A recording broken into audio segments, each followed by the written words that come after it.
In fact, I am a part of this family, whether you like it or not.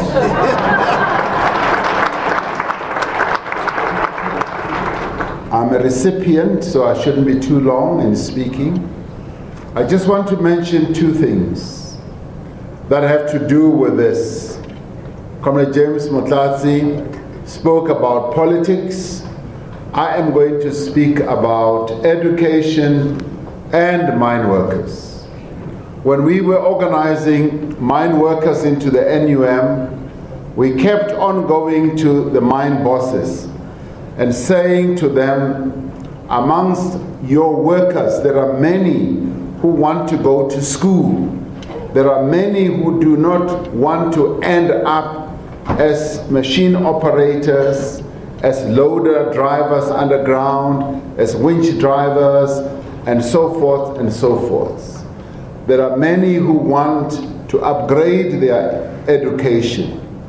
And we suggested to them that set up scholarships within your own companies and offer scholarships to your mine workers.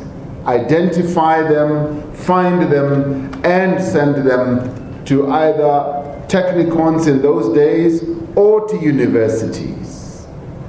The answer that we got from the mining industry was no.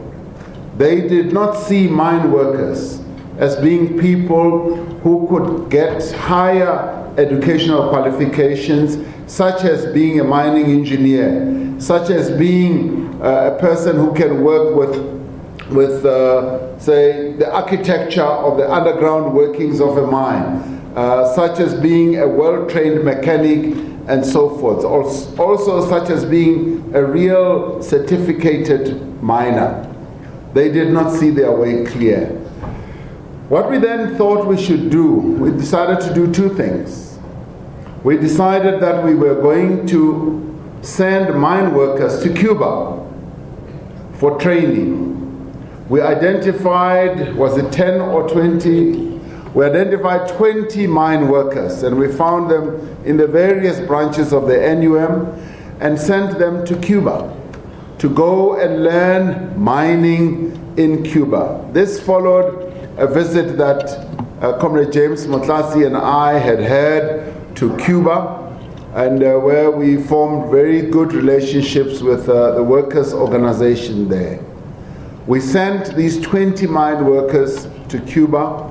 They got trained in mining engineering, they got trained in metallurgy, they got trained in a number of other disciplines. And some of them are back here today with master's degrees in mining, in metallurgy, and this has happened because of the foresight of the NUM to send mine workers for training. The NUM, even in those days, put the mining industry to shame. It showed them up for the bankruptcy of their vision for the future. And we argued that these mine workers know mining. All they need is to be certificated, and they just need to be properly trained so that they can work. Now, the next one was the children of mine workers. As Comrade James Motlatsi says, we went together to receive the Olof Palme award after the 1987 strike, Comrade James. That's when they gave us the Olof Palme award in Sweden.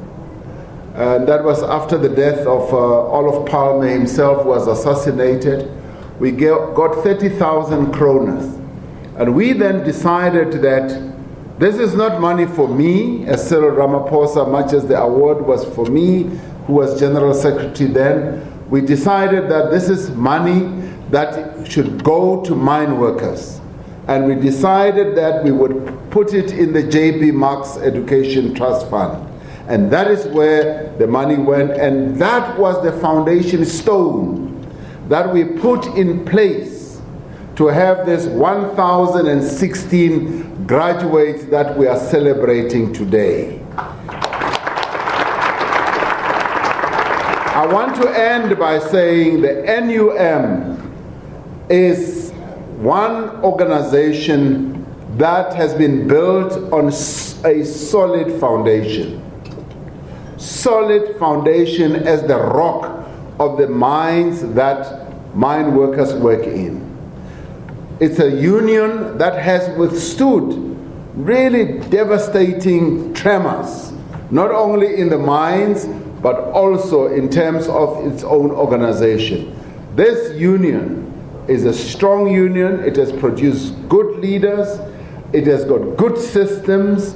Apha kwa-NUM ayikiwa imali. Ayikiwa imali. And we are very proud. We are very proud, comrades, that you are one of the unions that is not known for abusing the resources that mine workers have built up.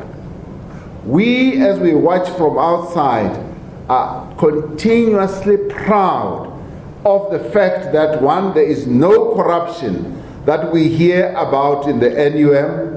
Even in your mine workers investment company, we continue to hear good things. We continue to hear good things about the Mine Workers Investment Trust.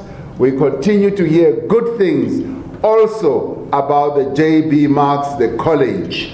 You are one of the few unions that has set up your own college. And we are very proud. When we decided that we are going to set up a college where mine workers would be educated, where they would be educated in terms of being good trade unionists, we knew what we were aiming for. And today, the NUM has all these wonderful pillars.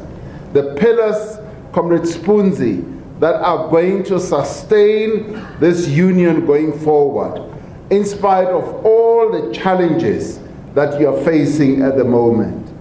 This union was built on rock, and this union is a rock. Continue to make it a rock, comrades. So, for me, I thank you. This is a very humbling moment, and I'm sorry I got a little bit emotional. I got emotional because this union has a very special history. It works in an industry that is very, very painful for this country. An industry where apartheid was baked to perfection, to oppress black people and to exploit black workers. And today, mine workers are walking proud because of the National Union of Mine Workers. Make it strong. Siyabonga.